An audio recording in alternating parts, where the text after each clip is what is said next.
Hello friend, তো চলো আজকে তোমাদের একটা জায়গায় নিয়ে যাই। সেই জায়গায় তো আমাদের সবারই যেতে হবে, আজ না হোক 10 বছর পরে হলেও বা কী।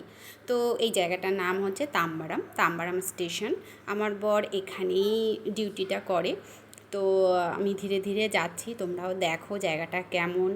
তোমরা যদি কেউ আসো তাহলে তোমাদের চিনতেও সুবিধা হবে। আমি অ্যাকচুয়ালি যাচ্ছি হচ্ছে হসপিটালে, আমাদের রেলের হসপিটালটা কেমন তোমরাও দেখতে পারবে সবাই।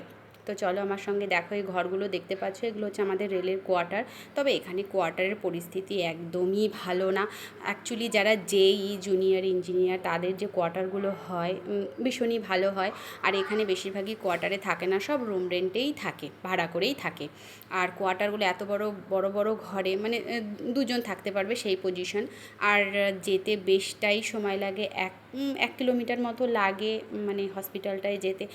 অলি গলি অনেকটাই মানে সময় লাগে।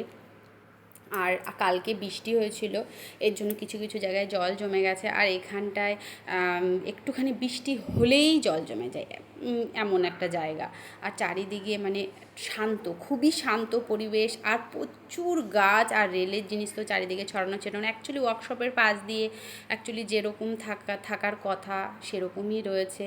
তো বেশটাই হেঁটে হেঁটেই যাচ্ছিলাম, তোমরাও দেখতে থাকো। আর ধীরে ধীরে আমি হসপিটালের দিকেই যাচ্ছি। এটা হচ্ছে হসপিটালের জাস্ট আগের দিকে এইসব জায়গাগুলো। আর সামনে যেই মাঠটা দেখতে পাচ্ছ না, এখানে মেলা হয়। আর ফাইনালি আমি হেলথ ইউনিটে চলে এসেছি। এটা হচ্ছে নর্মাল, আমাদের বনগাঁতেও আছে রেলের হসপিটাল। এখান থেকে মানে এখানে আগে নর্মাল ছোটোখাটো চেক করাতে হয়, তারপরে প্যারাম্বোর মানে রেলের সবথেকে বড়, ইন্ডিয়ার মধ্যে বড় হসপিটালে সেখানে রেফার করা হয়। এই যে হসপিটালের গেটটা, এই যে মানে ঢুকলাম, এখানে আগে কাউন্ট করতে হয়, নাম লেখাতে হয়। তা দেখো হসপিটালটা এত সুন্দর পরিষ্কার, মানে চকচক করে, কোনো গন্ধ না, কোনো কিছু না, জাস্ট ফাটাফাটি।